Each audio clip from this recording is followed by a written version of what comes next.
taking a critical look at the gaming news of the week. This is Augmented Reality, Presented by the Triple S League.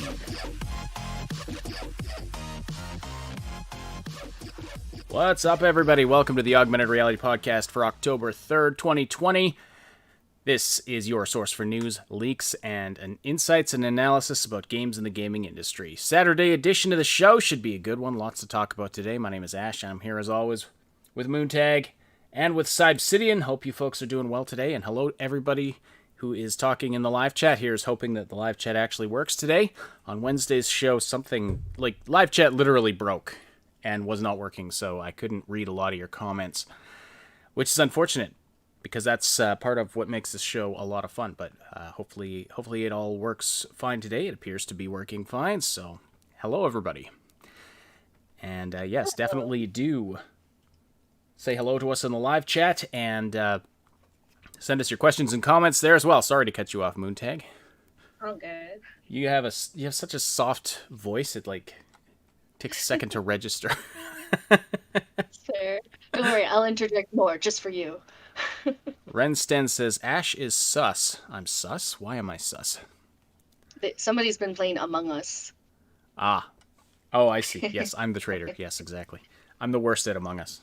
Just like, hey, actually it was like first game.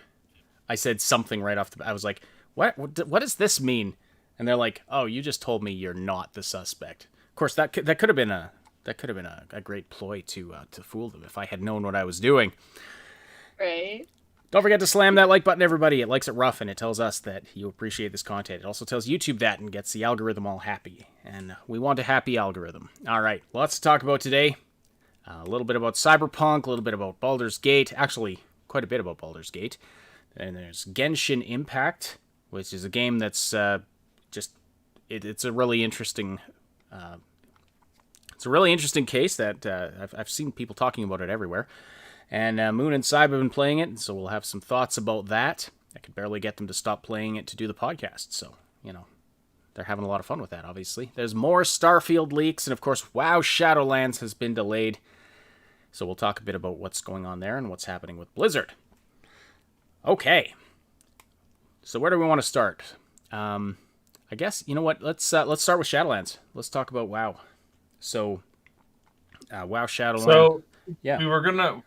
I wanted to go, wow, a massive delay, and have like a Cyberpunk image in the back, but then we decided that probably be way too clickbaity, even though it's not a lie. WoW is delayed. And this is an interesting thing. And the main reason why we're talking about this is the relation that this has to do with CDPR. So the and just a lot of games in general. So WoW Blizzard basically came out and said, yeah, we can't get this expansion out at the time we said, which was going to be the end of October. So we are postponing it. We don't know for how long, probably about a month-ish is what kind of the prevailing thought is.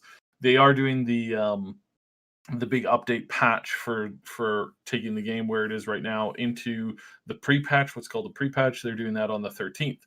So the majority of the community was really happy with this. The vast majority of the community playing WoW was basically like, oh, good. Because this really, I mean, I'm in the beta right now. I'm in the closed beta.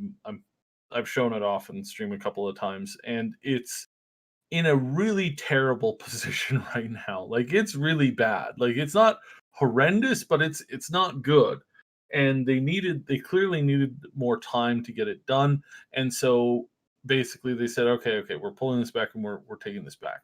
And this kind of goes to show that when you communicate with your gamers, when people, when the companies and when these studios go out of their way to actually communicate properly, suddenly everybody's really happy about that.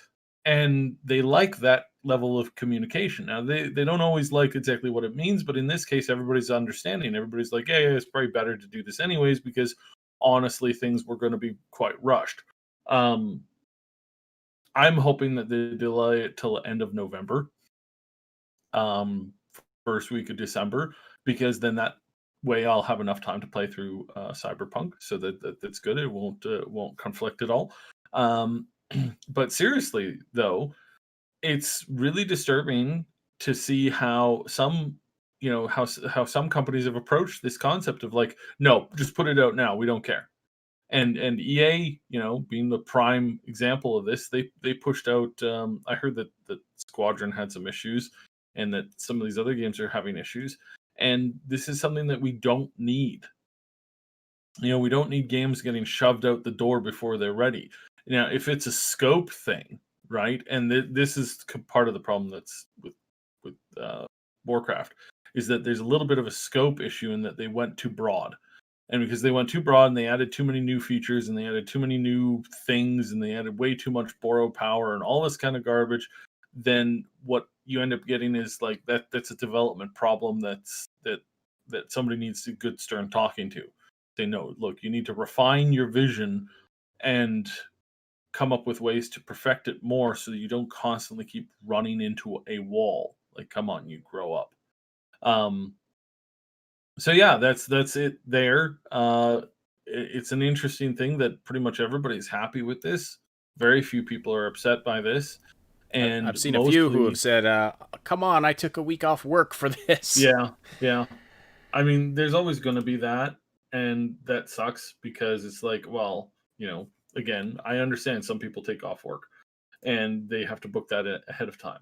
So, that sucks. Yeah. So the patch needs some work, obviously, and or the expansion. And you would agree with that assessment? Yeah. So what needs? It needs a lot of work. What kinds of things does it need that you hope they're working on? Right now they have this borrowed power system in, and I've really got to like a lot of content creators, a lot of like long-term gamers have been saying this is a huge problem. Borrowed power is not a fun system. It is a system that is inherently broken. Stop doing it. I don't like. I go from one expansion being able to just do things that I can no longer do in the next expansion period. Sometimes it goes from patch to patch, like content patch to content patch.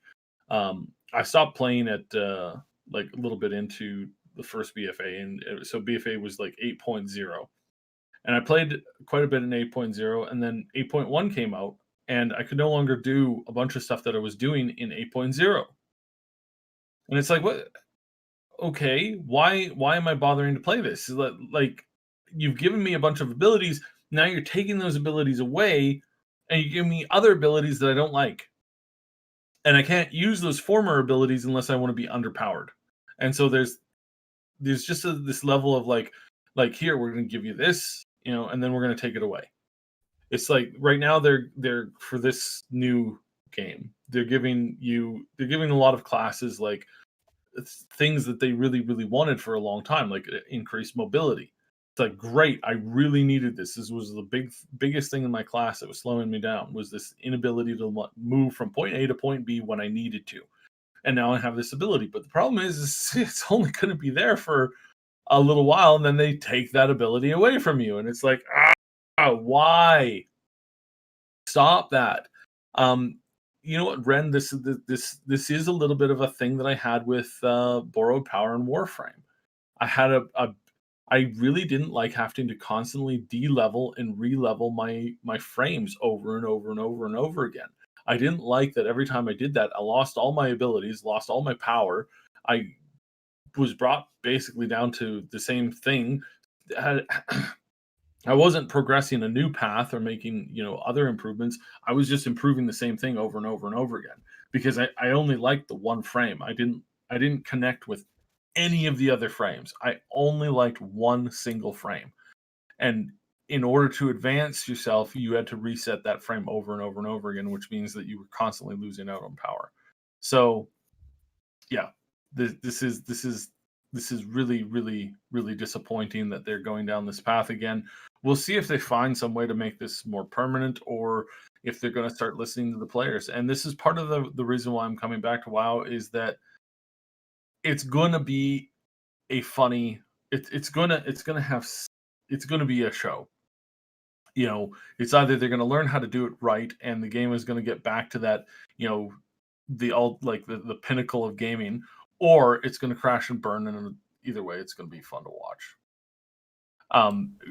Kiski, that's actually my frame, is the Valkyr. That was my frame.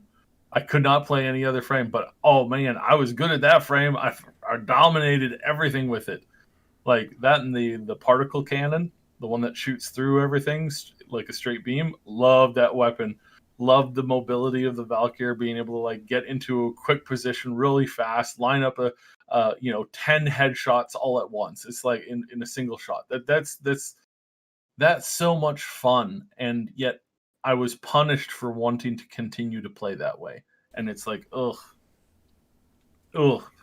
At least one thing that they get right in Warframe is the monetization. I've got to say that they have my serious constant respect. I hope that they can kind of bring the game back and do some more stuff that gets me interested. I know it's doing really well, and it continues to do well for their core fan base, and that's great, but I just haven't been feeling it for a really long time. So okay, just wanted to wrap this one up with talking about your feelings about Blizzard in general, the direction you think they're going, and I mean, there's been a lot of controversy with the company recently, but do you think they're, at least with what you've said about this patch, about where it appears like they're starting to listen to players more, do you think they're starting to go in a better direction? They have been for a while. They really have gone out of their ways to make it up to the players for the past like couple of problems. They've really, like, I mean, here's one thing that game developers almost never ever do, and that is that they will go out of their way that game developers will almost never ever go into what they know is going to be a controversial discussion with a content creator. And Blizzard has been doing this more recently. So that's really good. Okay. I'm looking at that and I'm going, wow, good job, guys. This is a really good move of you to do. I'm really happy with this, and I really think that they've been slowly getting better in this regard. So it looks really good, and I'm really happy to see the direction that they're taking right now. I don't know if it'll last, because we've seen companies do this before where they're like, oh yeah, don't worry guys, we're gonna totally get it right. We're gonna make it right, and then they don't. And you're like, what? Why did I bother? Right. So. All right. Yeah. But we'll see. Well, it's a lot we'll see on this one because we don't know yet. All right. Well, I think this is a good place to transition into Genshin Impact. By the way, I don't know if you noticed, if you're watching the screen, we're trying something new today. We're putting up the graphic slide of the current topic. It's to help people who are scrubbing through the videos after the fact to find a specific topic, and it also just makes things easier in a variety of ways. So yeah, as long as I can remember to actually swap the slides when necessary, this should be good news. This is something somebody recommended, like suggested we do ages ago, and haven't gotten around to implementing it until now. But Genshin Impact. This one's really interesting because it's a mobile game, but is it a mobile game that's also ported to PC? And actually, I'm not even sure if it's on consoles, but it's definitely on console. But I don't see why it couldn't be. Right. Is it a mobile game that got ported to PC, or is it a PC game that got ported to mobile? That's the question. Definitely it's a PC game it's a PC game that's been ported to mobile, which is pretty impressive that they can do that. Mm-hmm. This comment in the chat, Dustin P says Genshin Impact, or you mean Breath of the Waifu? Yeah, that's perfect. That's the first thing I said when I saw it. I was in a conversation with Cyb yesterday, Cyb and Moon, and Cyb he streamed it to us via Discord. I was like, wow, this is, I mean, it looks great, but So definitely pretty. got such heavy Breath of the Wild vibes from it. It looked like Breath of the Wild light. Mhm. Anyway, Moon, you've been playing this, so yeah, give us your thoughts. What do you think? One thing, I really like the versatility that you can play on a variety of platforms, right? So like Saib's been playing on PC. I downloaded it to my phone to see what the mobile controls were like, and it's like pretty much what you expect with like, you're holding it landscape in both your hands, and like one finger controls like your kind of movement stick, the other one controls like your pan view, and then you just like tap your little menu things that come up to interact with the environment, and they have little buttons off to the side, just like a controller would, to do like your attacks, your interact with the environment, jumping, etc. Right?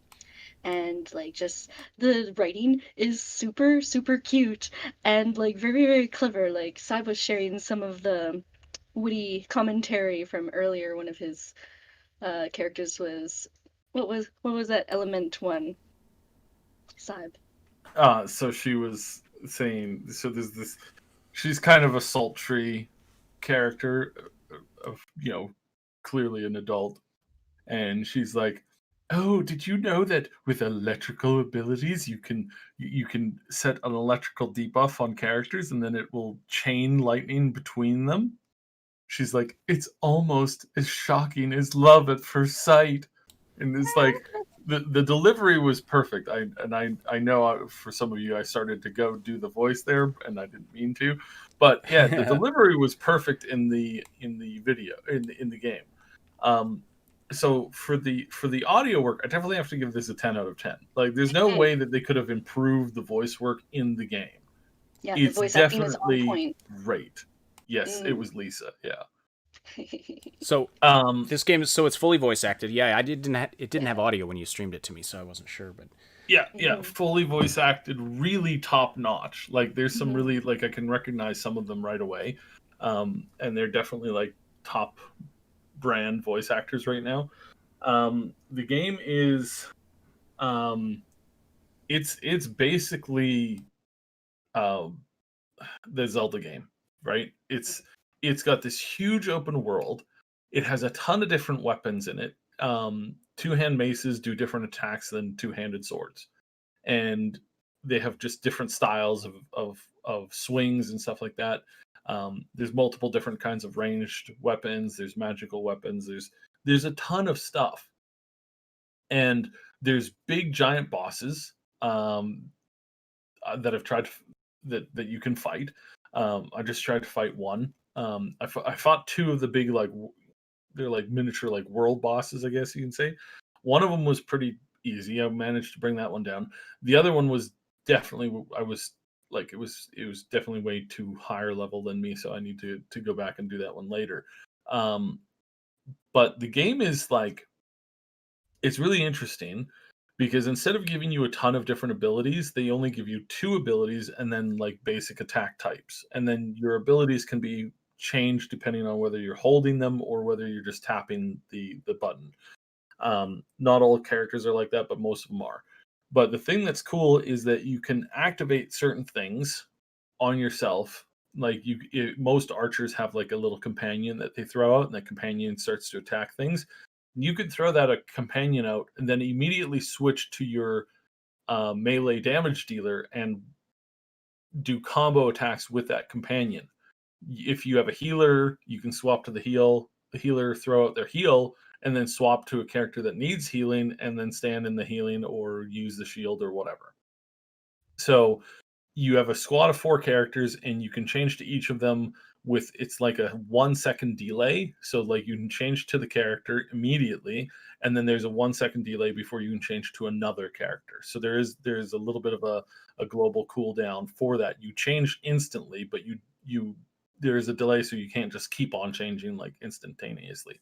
um the animations are really, really, really good. I haven't heard about them stealing game animations from Nier Automata. I have not heard about that. I do kind of doubt that immediately, because there's this thing that game studios do where they'll look at an animation and they'll go, wow, that's a really pretty animation. But because if they have an animation capture studio, it's not actually easier to steal that animation. It's just easier to replicate that animation and then done. So I don't know about that schedule. I'm not sure about that, but I'm gonna say that just in general, they could definitely steal animations by replicating them. I don't know if they steal them directly by stealing the source code from them. So and in that case, it's kind of like it's not exact. Um, it's not stealing it because the replication is not perfect. But then again, I don't know. It's just them I don't know mimicking the anything same about that. action. Yeah. Possibly, yeah. But I don't know. I haven't even heard of that yet. So Right. I'm not going to avoid saying whether it's true or not. I just find it unlikely because if you have a motion capture studio, you can I mean it's like so hard to lift code from another game or from animation from one game and then transfer it over and then to copy that over and then to reuse that one. If you have a motion capture studio, which apparently these people do, it's just easier to just like replicate it. Yeah. Yeah. Just make a new recording. Exactly. Yeah. So there's a lot of buzz in the chat right now, though, about the monetization and Yeah. how it does have a gacha mechanic. So, yes, let's talk about that because that's kind of a key issue with a game like this. So, it is free to Yeah. play. It's beautiful. Totally free to play. You guys are Beautiful. obviously having fun with it, but really great gameplay. I gotta what- say, really great gameplay. right. The gotcha. So Moon hasn't had a chance to encounter this yet, but I have. So the gotcha system works off of you have a couple of different currencies. You can only buy looks like one or two currencies right now. One of them is kind of like it's like a currency that you actually, you know what, I might be able to just pull it up here. Do you want to try and share my screen? Is that I can go over?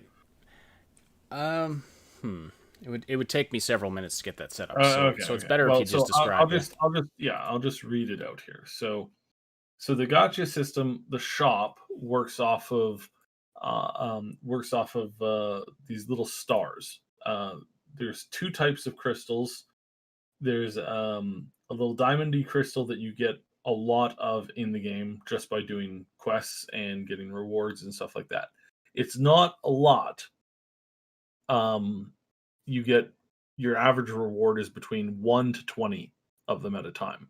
And I make about 20 of them an hour, give or take a little bit. Now, I still early game. There's some I've seen some missions and some quests where it's like if you can complete it, you get 50. So it could be that you could probably start to average like between 50 and 100 per hour. Now these ones I can't find a place to directly buy those ones, but those ones do seem to be the primary currency for summoning, and it takes 160 to summon one thing. And naturally, you want to summon 10 at a time. So you're looking at needing to farm up 1,600 of this stuff at a time.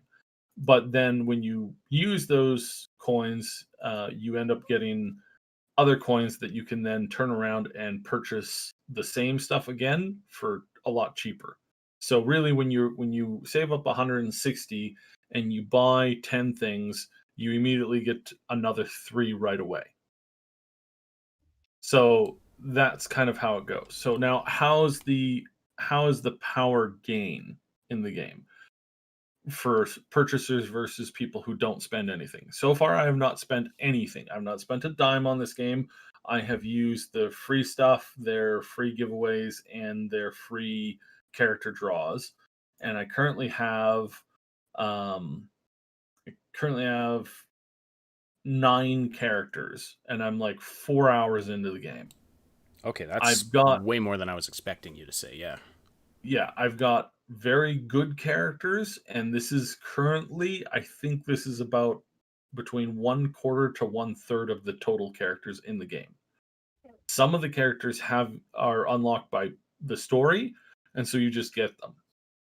Now, there is a power grinding mechanic in which if you summon the same one over and over and over again, they get more and more and more powerful. You So there is that kind of an aspect. I can't comment on that because I haven't done that yet. I watched a couple other streamers talk about the money and how much they were getting and was it worth it to do summons. There's one video where they dropped $200 on it and they summoned a whole bunch of stuff and they basically got very little to nothing. It increased their overall power by like 1% for $200.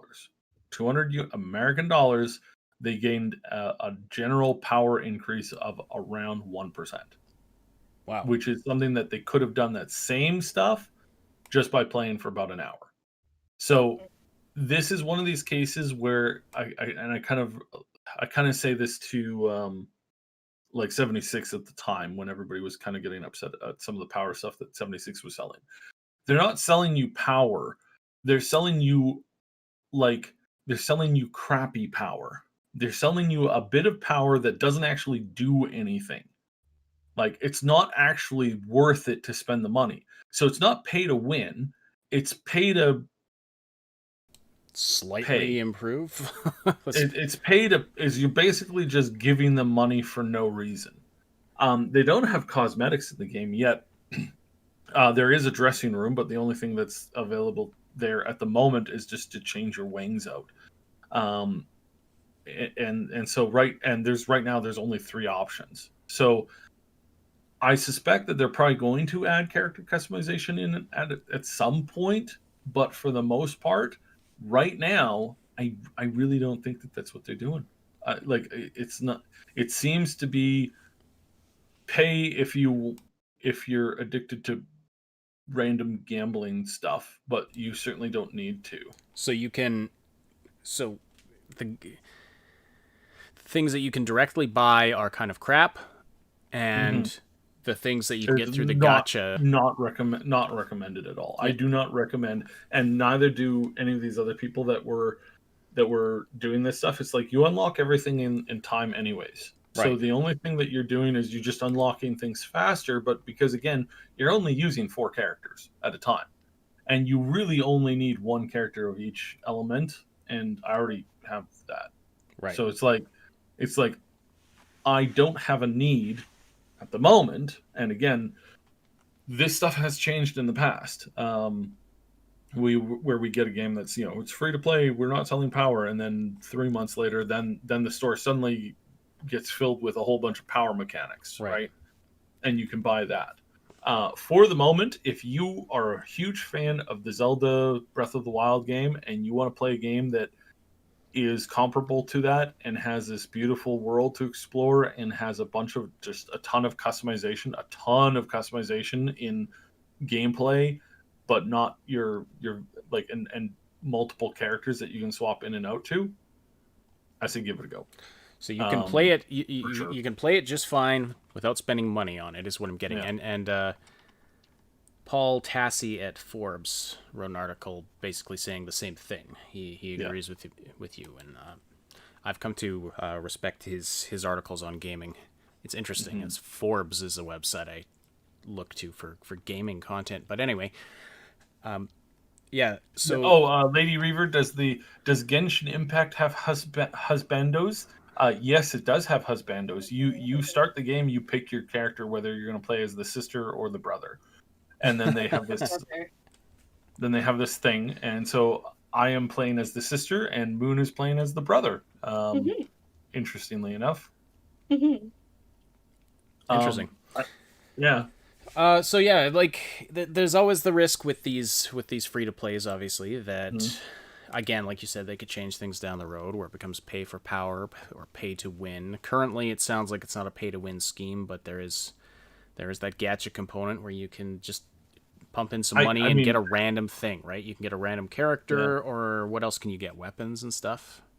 Yeah, so it's characters, weapons. So when you pull 10, you basically have a small percentage chance to get a character, and you have a general chance to get and everything else you get is a tiered weapon of whatever level that you're pulling. Interesting. So it's mostly like 3-star weapons that can be 4 or 5 stars, but it's mostly like yeah. Now, again, I really don't recommend that you do it this way, because this is actually part of the fun of like these types of like this type of game. The fun is unlocking stuff and gradually upgrading things and going, ooh, I can upgrade to this set and this set and this set. Let me just quickly go through the character sets here. So their armor is called artifacts, and you can. So there are sets, and there's an adventure set: traveling doctor, berserker, instructor, resolution, braveheart, defender, tiny miracle, martial artist, gambler, exile, lucky dog, scholar, thunder soother, lava walker, maiden, gladiator, vesper, wanderer, thunder, crimson, noble, bloodstained, illumination, destiny, wisdom, springtime, and petra.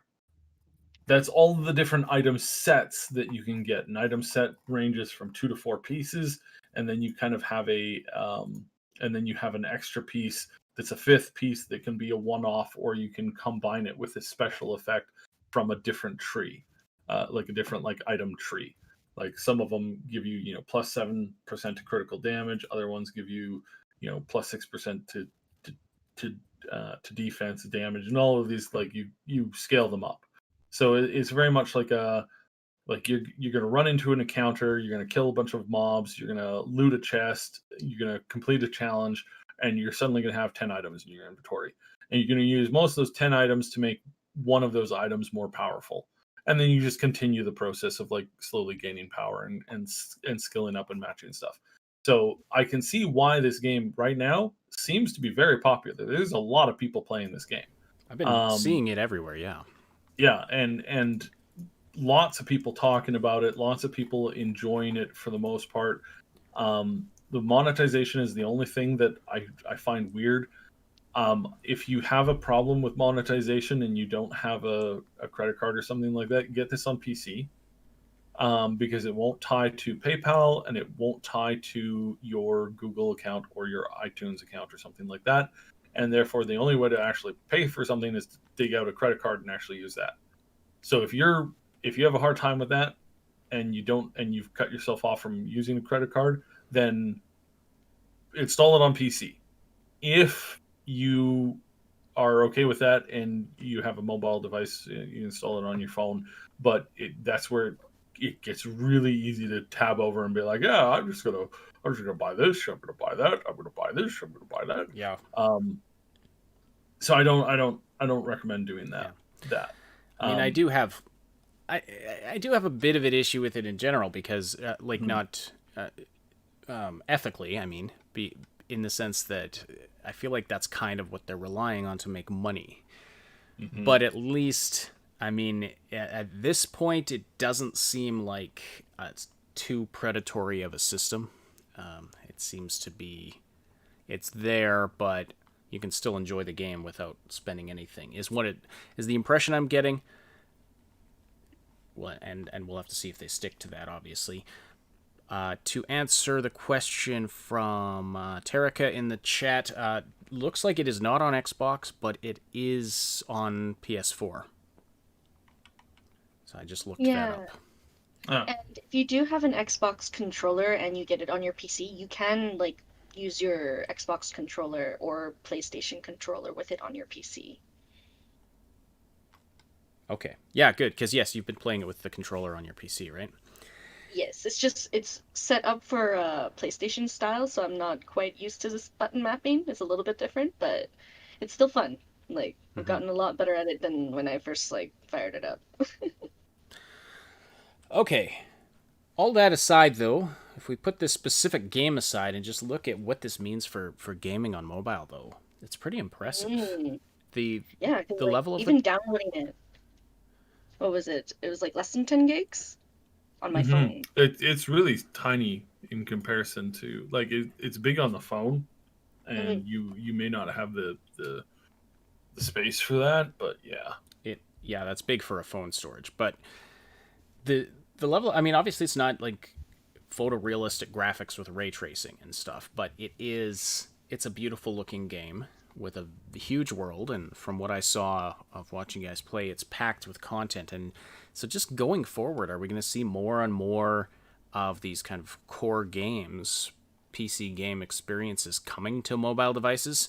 And is that a kind of crossover that we want to see? I mean, for the past many years, it's kind of, there've been kind of these two big domains. There's your core games, and then there's your mobile games. And then, well, and you look at a game like, Raid Shadow Legends, right? Raid Shadow Legends and AFK Arena. These are the two games that are advertised nonstop, just constantly, like, pick up this game, it's an amazing game. Those aren't games. Those are like idle games that you have a small amount of like customization for like groups and characters and stuff, and your group makeout.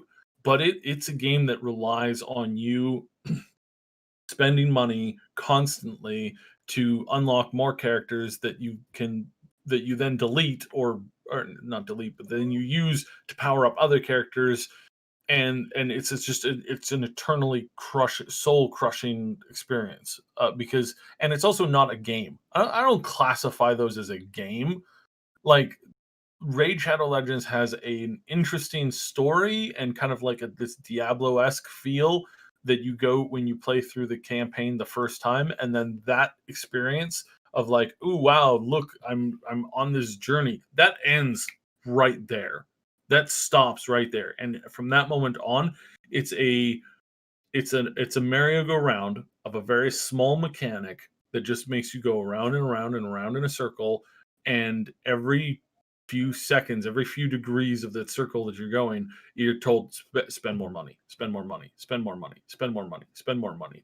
There's no skill involved. There's nothing like that. It's entirely based off of luck. You're going to place in the arena based off of what characters you have versus what characters you're fighting, and you have to have this particular meta lineup of this characters built exactly this way in order to succeed, period, done. That's it. That's the game, and it's garbage. It's garbage. I cannot emphasize enough how garbage that game is. Do not play that game. Do not play AFK Arena. They're garbage. They have nothing going for them. This, on the other hand, is an actual game.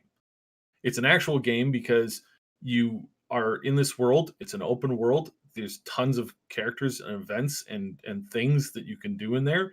You can cook. There's a cooking mechanic in there that's actually kind of interesting. You run around, collect stuff, and then you cook it up in a little thingy, and then you eat it, and you get buffs and stuff. And then you go on and you fight like world bosses, or small groups or enemies or packs or whatever. And each enemy is unique and different, and you can learn to like play it and customize it, in a particular way. And it's a very challenging actual game. It's an actual game. The only thing that I don't like about this is the monetization. If they had dropped the monetization and the way that they did this, and instead had it so that you unlock the characters through playthrough, and you do dungeons or whatever, or you do particular challenges, and you farm up like reputation with a particular character, and you unlock it, and then boom, that's how you get the characters. And if they had put all of their monetization stuff into $5 outfits, I honestly think that they probably, I mean, they probably wouldn't make more, but they would have an immediate, instant, respectful game that everybody would look at and say, this is amazing. Wow, this is really good. Takes that Zelda game and really pushes it past and makes it something that's completely different than anything you've, like, not different than what you've played before, but it elevates that game. If they had done that, or if they had poured in all of this stuff into character customization, they would have a game that could compete. This small, tiny studio would have a game that could compete for that new Ubisoft game that's coming out, that new Zelda clone. Like 100%. Oh, I forgot to mention, you can climb cliffs, you can mine, you can gather ore, you can climb trees. It is so Breath of the Wild, it's not even funny. Yeah, it's 100% Breath of the Wild, and this is where I'm saying is like, If they had just spent all of that effort that they had spent on making this a gotcha system, if they had spent all of that stuff and just turned that energy around into character customization, unlocks, and then have like one or two other ways to monetize some stuff. If they had done it that way, we would be talking about this as a contender for game of the year. Like seriously, like this would be a kids like this is an open world exploratory thing. If they just had that, but because it's got this microtransaction system, because it's got this system, I don't know if it'll have the staying power to stick around or just be, what Raid and FK Arena is. It's just this game that it relies on suckers to keep it going.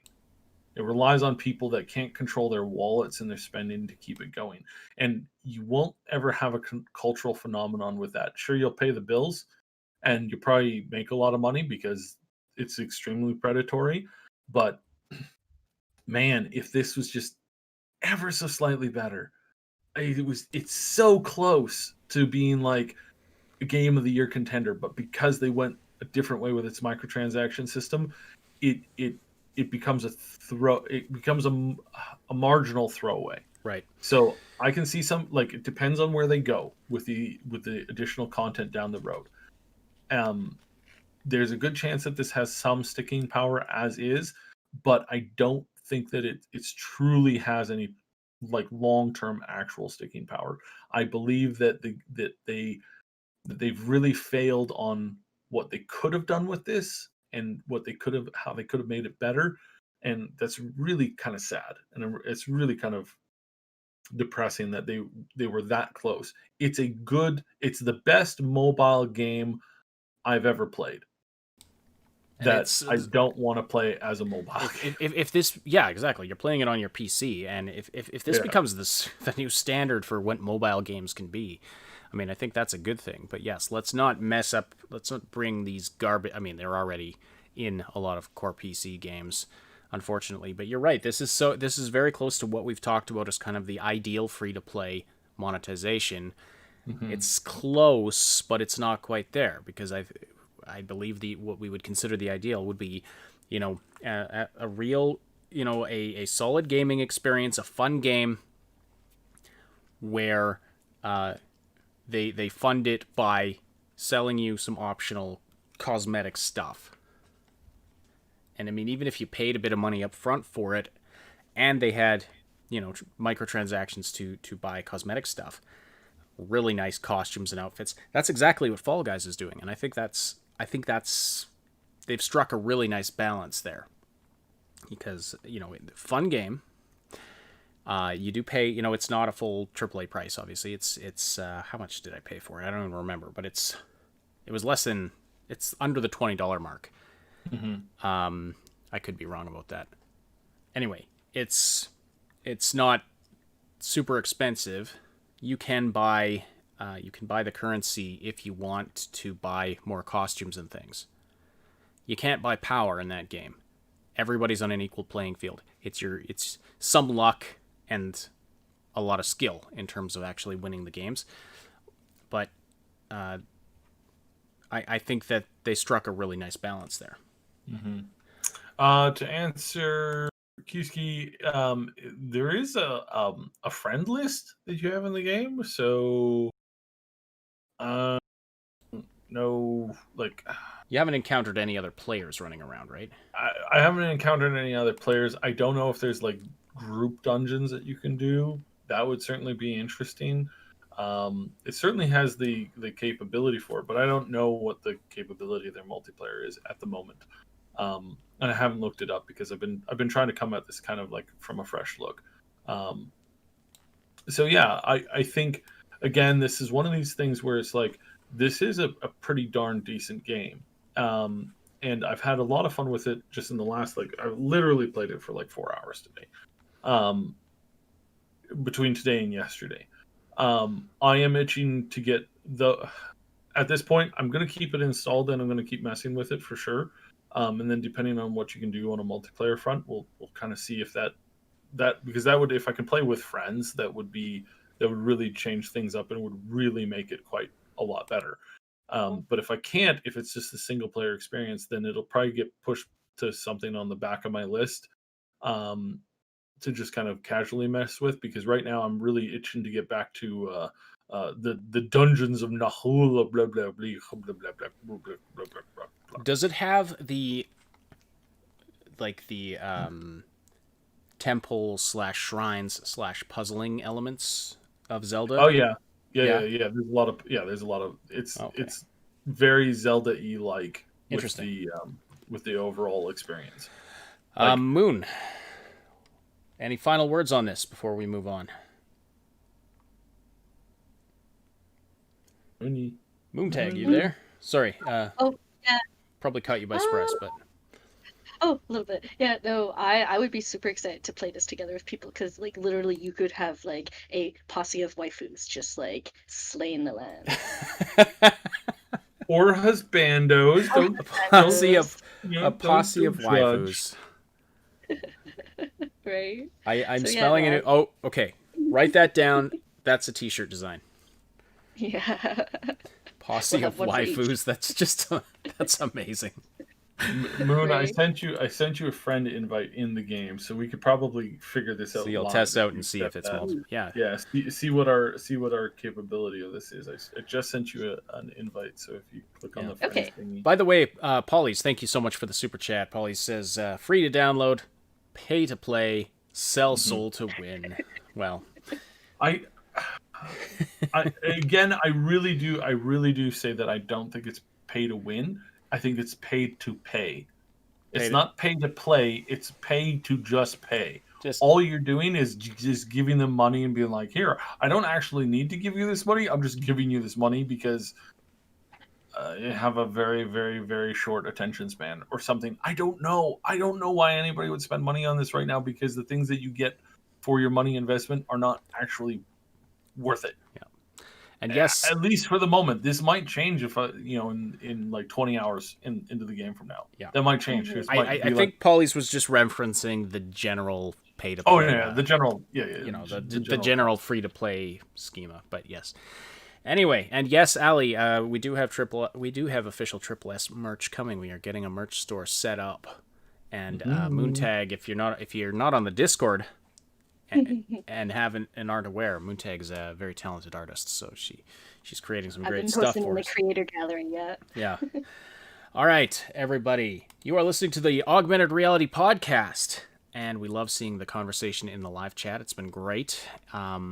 And we invite you to join the Discord community if you want to keep the conversation going, if you want to find people to game with, if you want to talk to us and talk to other Triple S community members. They call themselves the Triple S Legion. We love that name. We will have some Legion merch. We just need to come up with a design for it.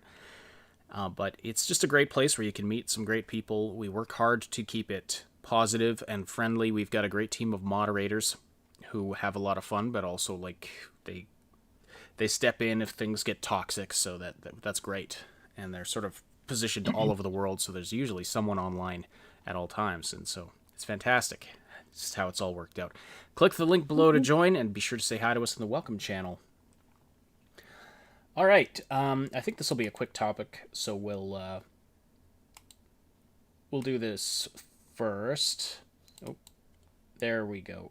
There's my graphic. Okay, Starfield. There's been some more Starfield leaks, and I'm not going to be dumb this time and put the leaked images up on the screen.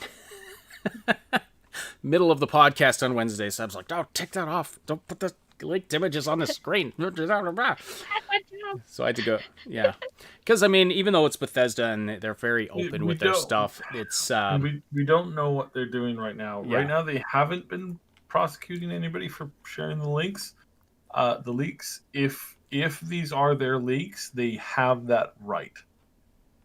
If they're... But they yeah, haven't right we now. talked they about... have not been...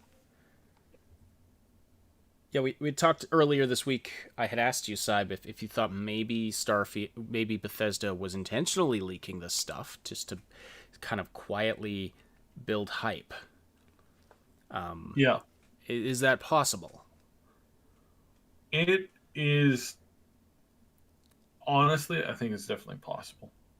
Like, I really think that it's quite possible that they're putting this out, because if they say you're Bethesda's PR department, if you come out with a video with Todd going, this is the game that we've been working on, here's some screenshots, you can see that that would get trashed by pretty much everybody. Like right now, you would just get 90% of your comments would just be vitriolic hate. How dare you? Oh yeah, but it just works. Yeah, it just works. Yeah, just like 76 just worked. Meh. And you would just get none of that. So what you could do is you could leak out or send a few images to a handful of content creators and be like, hey, this may or may not be the game. And then the content creators are going to be putting that out, going, look at this, what we found this. Oh, what's this? What's that? What does this look like? What does this mean? This is apparently this is 2.5 years old. So oh my goodness, where are they now? That's what's happening right now. So all of the news and coverage around these leaks have been all basically incredibly, massively positive. And everybody's sitting there going, wow, this is really cool. This is really cool. This is really cool. So yeah, well, it's definitely got us talking. It's gotten a fair number. Like, we've had Starfield as a topic on the past 3 podcasts, I think, which we hadn't talked about it in quite a while. So, it started with Todd actually referenced it in his response to the Microsoft buyout of Bethesda, and Todd talked about Starfield in his response to that he posted, and so that kind of, I think, piqued people's curiosity about this a little more. Like, it got people thinking about it again, and then suddenly these leaked images are coming out. The timing is very conspicuous. Now, we don't know if somebody just stole these or some employee is leaking them under the table, or if, someone at Bethesda is like intentionally arranging this. We just don't know, but it wouldn't surprise me if they were like, hey, let's just leak some images and get people talking about it. Because yes, it hasn't been a negative thing, because it's not. Somehow these leaked images they don't have the stigma attached to them of like Todd Howard doing a presser or something. Where it's like, oh, it's Todd Howard, he's lying again, he's making broken promises. Again, all the negative. Yeah, all the stuff. negative hate that you could pick up from this is what they are avoiding right now. So again, they may have not intended for this to happen, but standing back looking at the feedback, they have a wealth of feedback to go through. They see people talking about it. They see people speculating about it. They see people reacting to it quite positively in most cases. And it's, for the most part, it's really looking quite positive for the moment. And the funny thing is, there's really not much that's shown in these images. It's just like pictures of a dude in a spacesuit standing there, or a lady. It could be, some kind of a building on a planet or moon or something. Like, we see the outside of this structure that looks like maybe it's some kind of lab. And the new images that got leaked are different angles of the space suit. And then another piece of the UI, or some kind of a faction icon. And then the previous images were, of an obvious test level, or, just because it's just one person standing there with a building and the ground looks really flat and there's nothing going on. Plus they leaked an image of a ship and again a little piece of the UI. So there's not much there, but it's enough to get people curious. Like, what are they doing with this game? Yeah, and exactly what we still don't know exactly what this is. Is this going to be a world-based one? Are you spending most of your time in the suit out in space doing stuff? Like, what's the story? What's the background? What's the plot? What's what's all that? We don't know any of that yet. I've only heard rumors. and they're not very good rumors at that. As in, like the rumor information is more or less pointless, and it's like, okay, well, all right, that's fine. Like, I'll tell you a few of them.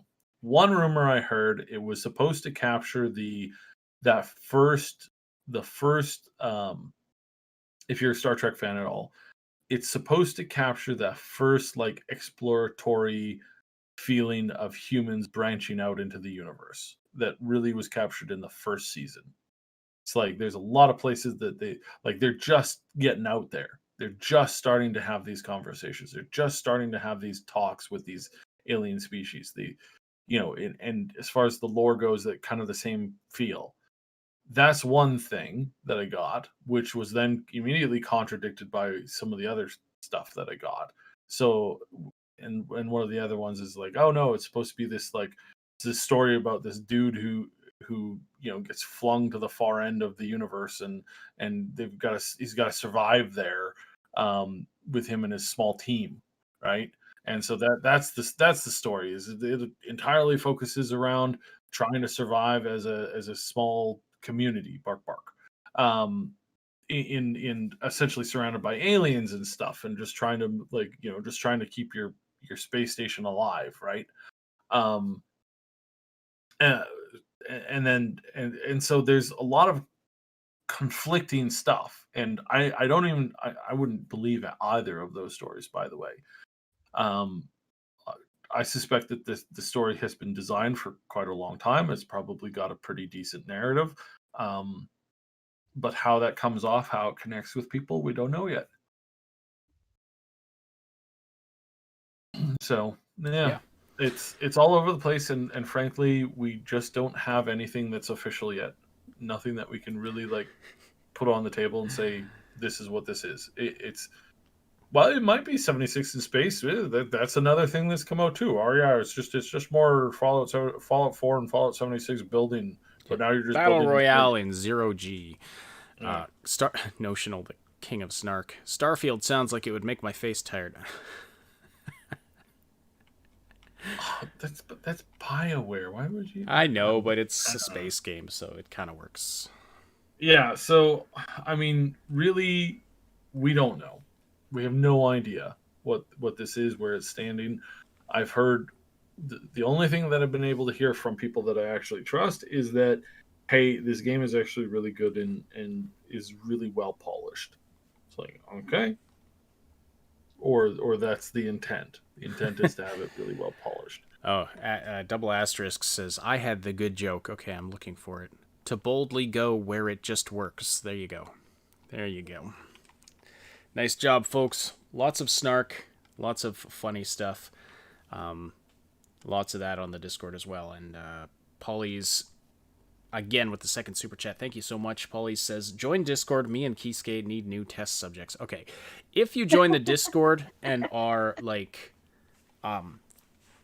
sort of tongue-in-cheek accosted in the welcome room by people who are like, hey, I'm going to carry you off by your legs now, or something like that. They're joking. Just, just be aware of that. Don't be too freaked out. Our community just, has a kind of a strange sense of humor sometimes, but they're just joking. There's no cannibalism or anything going on. Okay, just making that clear. Okay. All right, so let's go over to Cyberpunk now. There's not a ton to talk about, but I wanted to revisit the crunch thing a little bit because I've been doing some more studying on it, or I've been doing some more investigating, just looking at the facts behind what's going on and thinking about it, and have had some thoughts I wanted to share with all of you. And there's been a lot of discussion about it on our Discord server this week.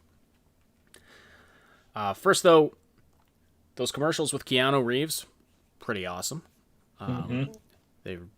There's 2 of them out now that CD Projekt Red have released, and you can watch them on their YouTube channel, of course. But it's live action. Well, it's got game stuff, but it's live action footage of Keanu Reeves as well, just kind of talking about the world of Night City. And so, pretty awesome if you're looking for something Cyberpunk-ish to watch to get your Cyberpunk fix this week. But anyway, to catch you up, if you're not familiar, there's been a lot in the news about CD Projekt Red this week with regard to mandatory crunch. And I've been watching videos on it, gathering different opinions on it. And I'm starting to think that we really need to redefine or at least narrow our definition of the word crunch, because for some reason, anytime there's overtime in the gaming industry now, it's referred to as crunch. And that it's just getting to be a mess. Yeah, Funky in the chat says stop calling it crunch. I mean, what we're talking about is overtime. And crunch is just kind of a colloquial term. It's like an industry term that's been kind of coined to describe a situation where game devs are working tons and tons of overtime, potentially to the point of it being unhealthy. That's what the term, I believe, originally meant. And that's usually what we mean when we say it. But now it's any case where overtime is happening. Mm-hmm. People are, journalists and others, some people are calling it crunch as if that's the same thing. And it's not the same thing. Now, we did have Adam Badowski last year saying they were not going to implement mandatory crunch. And I'll just use that term just because that's the term they used. So, and Badowski, and they've now gone back on that, and Badowski acknowledges he's gone back on that. So, that's not good. It's bad PR. It's not a good look, and I wish that hadn't happened. However, that said, let's look at the actual specifics of the situation. CDPR staff are being required to work 1 extra day per week, and at their usual number of hours per day. So they're going from 5 work days in a week to 6 work days in a week until game launch. That's a 6-week period, 5 to 6 weeks now. So we're talking about 6 extra work days between now and game launch. That's overtime for sure. Mm-hmm. You could call it crunch because yes, they're doing that final push. But again, it depends on how you define crunch. If you're talking about overtime worked just to push that game over the finish line, you could call it crunch. But let's just to be precise in our language, let's just call it overtime for now. So yes, they're working some mandatory overtime, and it amounts to 6 work days between now and then. They get paid overtime. I'm not sure if it's time and a half or double. I think it's double if you're working weekends in Poland. I did some digging into Polish labor laws, as did some other YouTubers. Shout out to Upper Echelon Gamers. Chris over there does some great work. We've collabed with him in the past, and he actually went and looked at the Polish labor laws. And these employees are well protected by the labor laws in their country. It's insane. Like, the kind of hours that Cyb works on his job, like, that would be impossible over there. It would be illegal.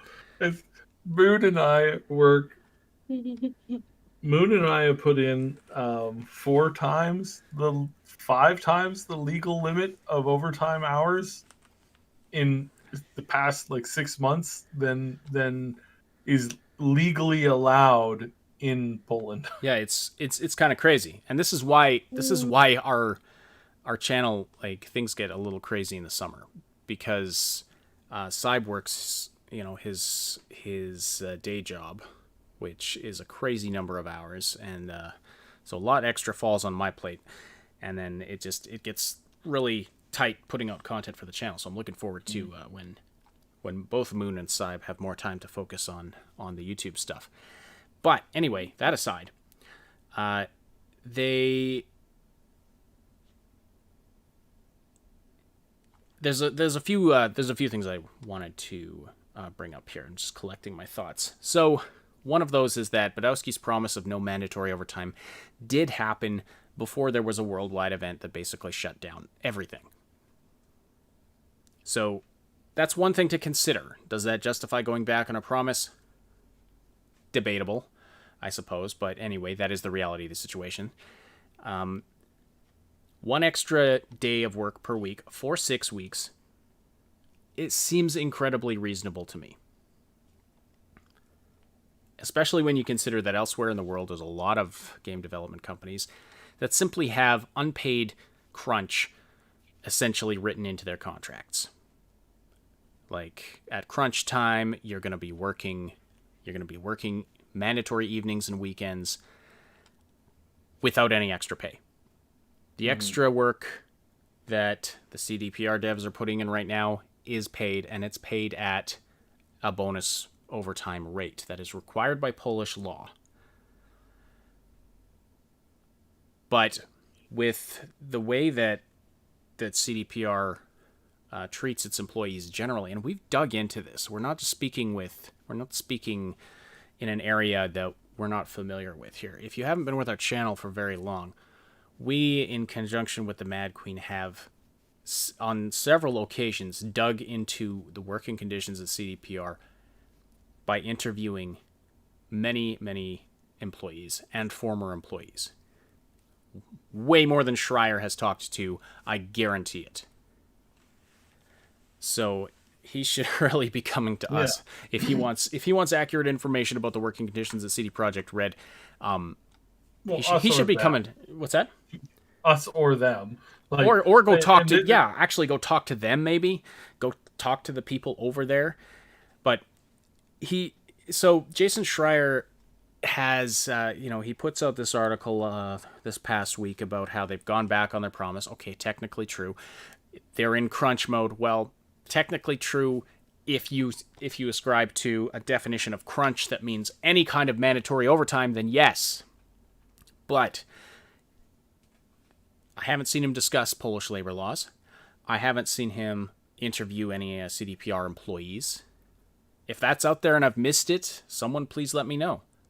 Well, and we know how this works, unfortunately, because the thing that spurred us to do that investigation with Mad Queen to begin with was the fact that a certain YouTuber came out and said, I have spoken to many employees here, and it turns out that it's a horrible nightmarish mess. Oh my! And you're like, and you really push down into it. You find out how many employees did he talk to? He talked to one, and he got a non-direct communication from another one.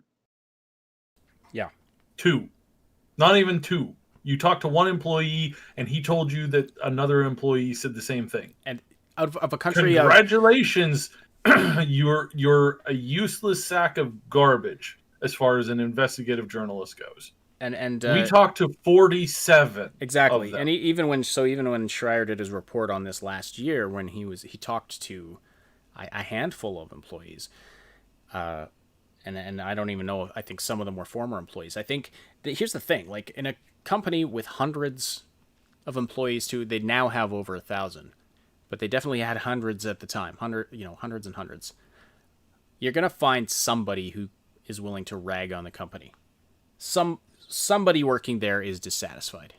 And if you switch over to looking at former employees, you're probably going to find even more. A higher percentage of people. So I don't think it's difficult to find people who are willing to bash a company they work for. It's actually quite easy, to be honest. Yeah, but depending on the company. But here's the thing. So he's been out there emphasizing a couple of points. After his article was published earlier this week, he got some flack for it. He got some pushback. And so he's been out there trying to clarify a couple of things. Talking about Jason Schreier right now.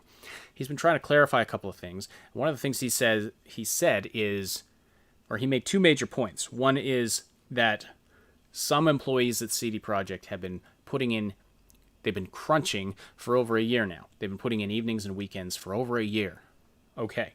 Now that may be true, but just hold that thought for 1 second. The other point is that crunch is a culture, that it's a problematic culture in the gaming industry that something needs to be done about. Now, the problem with these is there is a grain of truth to both of these points. crunch that burns out employees, causes stress and health problems, that does exist in many places, in many countries. Or in many companies, I should say. And that is a problem. Like, I don't think any of us would say otherwise. Like, if it's harming your health to do your job, and your employer is requiring that of you and not paying you anymore for the work you're doing, then yeah, that's a problem. That is not taking good care of your employees. But does that apply to every instance of crunch? No, you've got to take it on a case-by-case basis. Or I should say, every instance of what people call crunch, every instance of required overtime. Now, there is something to be said for these arguments of like, oh, even if it's not mandatory, there's social pressures, da-da-da-da-da. Yes, there's a discussion to be had there. But if we look specifically at Polish labor laws, which is where CD Projekt Red is, if you're not aware, they are in Poland. Your work hours... They have very strict laws. Your work hours must average out to about 48 hours per week, and the maximum number of overtime hours you can work in a year is 150. If you spread that over an entire year, that is less than 3 hours per week. Now, you don't have to spread it over an entire year. So you can work, so if they're working an extra 8-hour day for 6 weeks, so that adds up, so let's say somewhere between 40 and 50 extra hours. They can't do that indefinitely. They could do that for a maximum of, 18 weeks or so, and then they'd be at their cap, and their company can require no more of them, as in terms of overtime hours. So, is this being reported anywhere? Well, not that I've seen. Everyone's ripping on, and again, I'm not happy about the fact that Badowski is going back on his promise of no mandatory overtime. I'm not happy about that either. But let's look at the facts accurately. What it's turned into. It's like spiraled into this. Let's say they're the same as BioWare or like Naughty Dog. It's like, let's call it the same thing. When it's not the same thing, it is clearly not the same thing, and that's what upsets me about this situation. Like, look at the actual situation. See how the individual company is handling it. And the thing is, that's definitely seems to be the direction that Jason Schreier wanted to take it, because his original reporting on this was fairly factual, and even, went into detail about the compensation that the employees are getting at CD Projekt, which is fairly good. But then afterward, he wanted to spin it into talking about crunch as a culture in the game industry.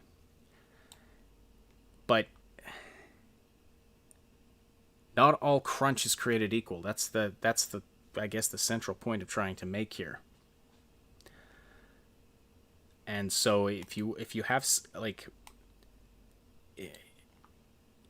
it seems he's left out some important context and some important context and some important information that is relevant to this situation. And I think that deserves criticism. Because especially, I referenced that point earlier about him talking about how, CDPR employees have been crunching for over a year now. Well, if you look at Polish labor laws, then you immediately see those hours must have been voluntary, because that would already exceed what is legally allowed in Poland. So either the company is operating illegally, in which case there's a big problem, and you should be reporting on that, or the employees are putting in this time voluntarily. Maybe because they want that extra. Overtime has to be paid. So maybe they want, they want to work a little more and make a little extra. Maybe they just are super passionate about the game. Maybe it's a combination of both. Who knows? Have you talked to them? Have you found out why this is happening? No, you haven't. So stop pretending you're an authority on this. And this just plays into something we've talked about many, many times, which is how journalists just seem to have it out for this company. They're not a perfect company. We've criticized them. for stuff before. The people who come into our comments and call us fanboys, you clearly are not very familiar with our content. We do praise them because we think they're doing a really good job. We've also criticized them where we think they're going wrong. And that's what spawned this whole investigation we did with Mad Queen a few years ago. And we sent a message to them saying, please take care of your employees. Not that they weren't, but we did uncover that, there were some issues with management. There were some issues with things going on within the company. And we hope those are much better now. But if you think we're just fanboying over them because of this game, then you don't know who we are, really. Anyway. So I've said my piece on that. Thank you for bearing with me. I'll get down off my soapbox now and read a couple of super chats that have come in. Ren Sten says, we give the bodies back. Honest, what's the issue? Oh, referencing my joke earlier. Okay. And then Polly's, thank you again for the super chat as well. Says Jason Schreier is a douche. Okay. Quoting a super chat, just anyone who wants to take that out of context, quoting a super chat, who wanted a cheap hit piece. Game is 6 weeks out. Polish laws protect developers, unlike third world nations such as the USA. So, it's funny. Polly's is pretty hilarious. He's one of the active members on our Discord. Server booster there. Game notes. Which we super appreciate, by the way. The chat is super funny right now. All right, then. Before we move on, do you, Cyber Moontag, you have any follow-up thoughts on that? No, you nailed it up pretty well, I think. Mm-hmm. Yeah, I don't usually talk for that long at a stretch, but I kind of got on a roll there, so it's kind of fun when that happens. All right. So finally, let's talk about Baldur's Gate 3. Now, I haven't looked into this too heavily, but there's been some new info that has come out about character creation and some other aspects of the game. So, Cybe and Moon. Yeah. Take it from here. So they put out their list of characters, species, races, sub-races. There's a lot. You're going to be in here building your character for hours on end. There are sub-races of pretty much every race there is, and they are quite extensive. Everybody's going to be like, we're looking at a character creator that at launch is going to be deep, but by the time that by the I should say from the alpha or this is kind of like a beta release. By the time the game actually like ships in its whole form, when they add the rest of the acts, and they're probably going to be 4 or 5. And by the time they add all of the other stuff, and by the time they add all of the DLC, we're talking about a character creator that's going to be, I mean, you're going to have, dozens, probably well over a dozen races to pick from, multiplied by subclasses within those races, and then all of your classes and combinations that you can do there is going to get deeper and deeper and deeper and deeper.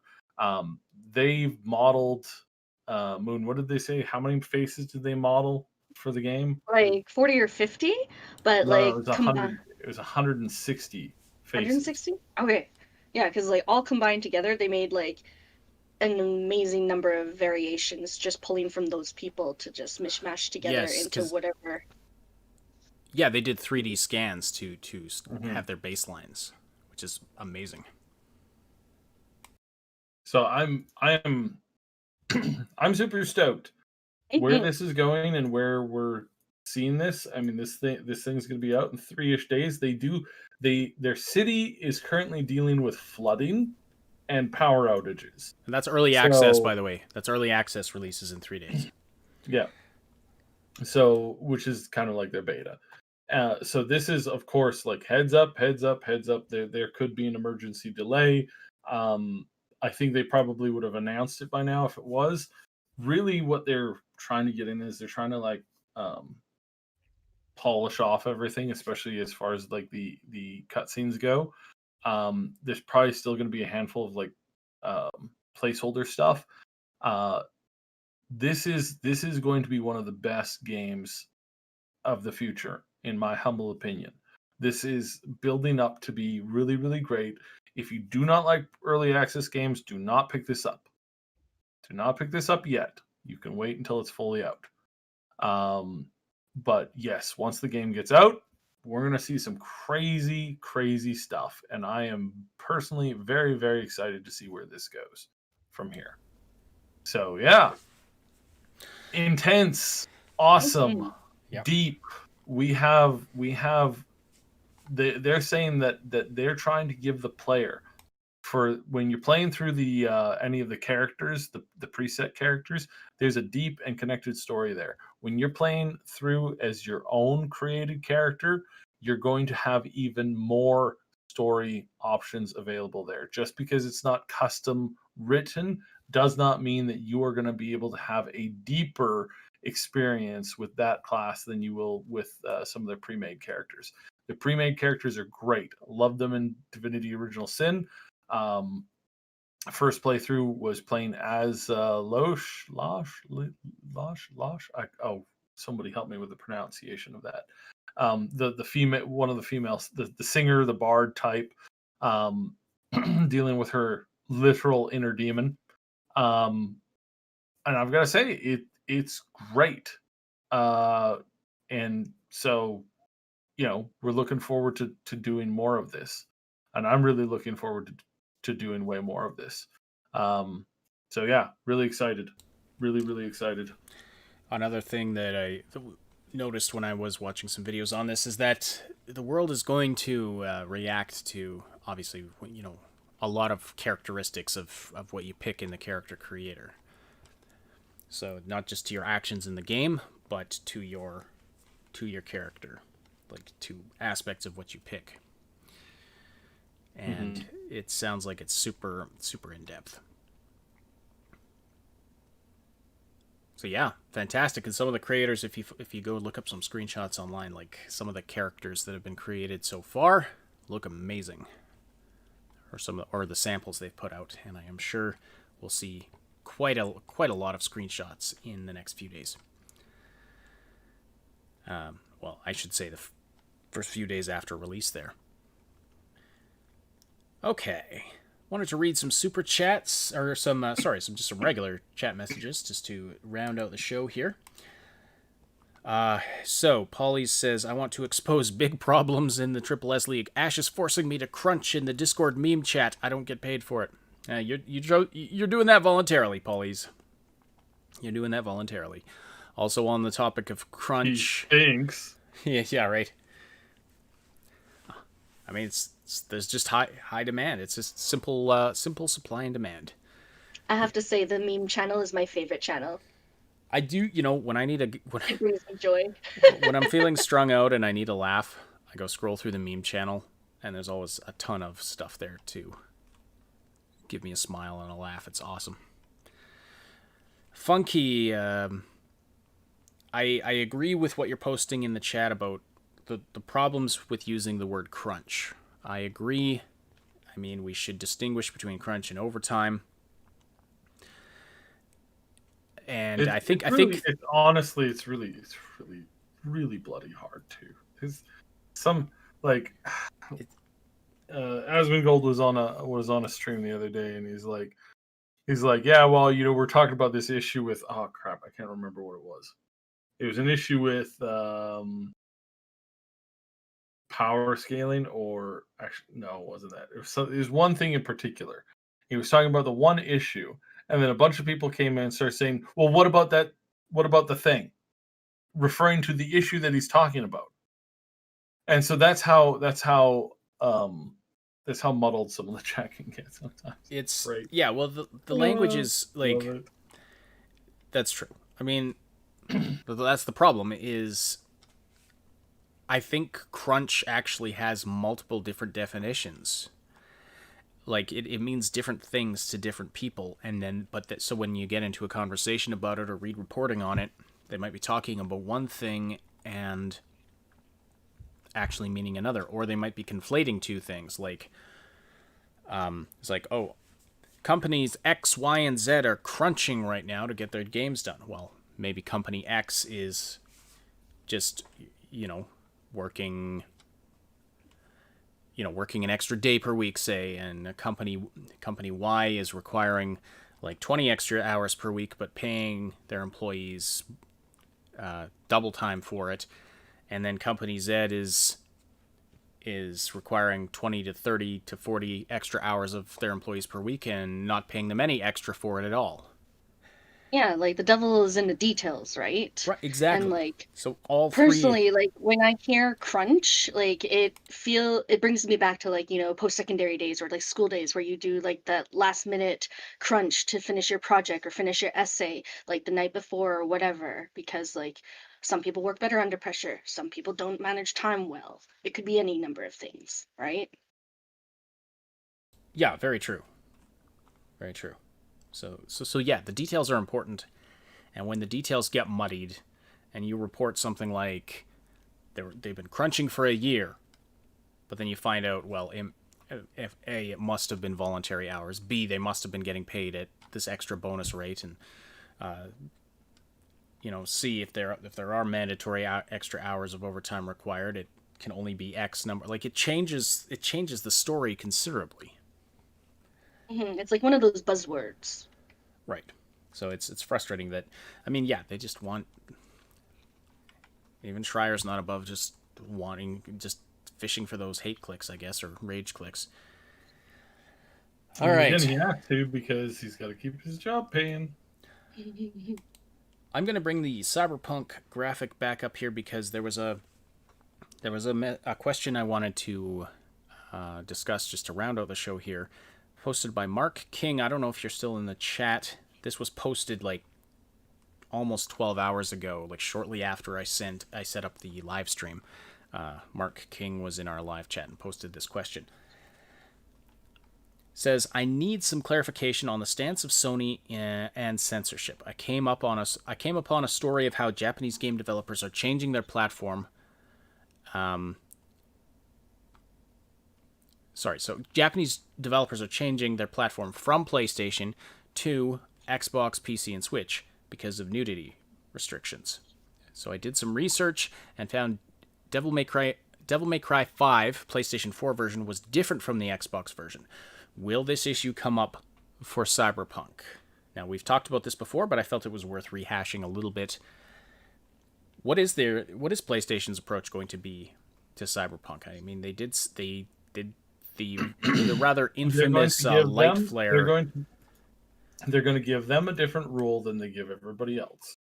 And this will cause a lot of anger and frustration amongst developers. They can't make an anime girl who's clearly an adult have cleavage in certain places and areas. What? Or their game is rated, no, sorry, you can't do that. This is unacceptable. But at the same time, they will go out of their way to give CDPR and other companies who are actually going to be bringing their major titles to them the ability to do whatever they want to. Okay. Oh, so there's your answer. So this shouldn't be an issue for Cyberpunk on PlayStation. Now, there may be some regional issues with censorship. We looked into some of the ratings for different countries a while back, and there's some government censorship issues that they may encounter. So in certain parts of the world, there may be things altered. But as far as platform, yeah, I doubt that, like Cyb said, I doubt that PlayStation's actually going to require them to censor stuff. And with that, we'll wrap up the show. All right, so thank you so much, everybody, for joining us today. Thank you for the awesome conversation in the live chat. Thank you for all of the super chats today. For those of you who contributed those, we really appreciate it. Don't forget to slam that like button if you haven't already. It really helps us out. Tells YouTube that you appreciate this. There is one more super chat here from Ren Sten. Thank you so much. He says, just saying, if people want to talk about gaming overtime and their problems in American companies, we should have that conversation. We do need it. And I agree. I mean, it's a worthwhile conversation to have. We need some clarity and precision in our language. We need to people need to understand each other in this conversation, or else it just becomes a muddy mess.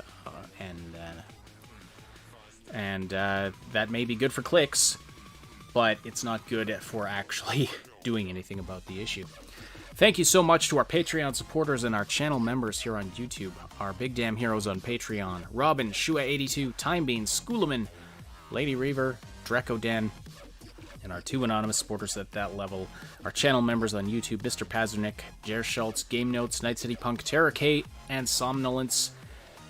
Thank you all so much. It really helps us out.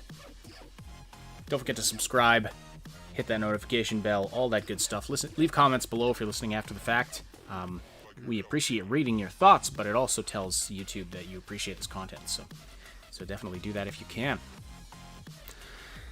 The Augmented Reality Podcast is a presentation of the Triple S League. Check out our YouTube channel for game guides, reviews, comedy, news updates, and tons more quality gaming content. My name is Ash on behalf of Cyber and Moontag. Thank you all so much for listening, and we'll talk to you again very soon.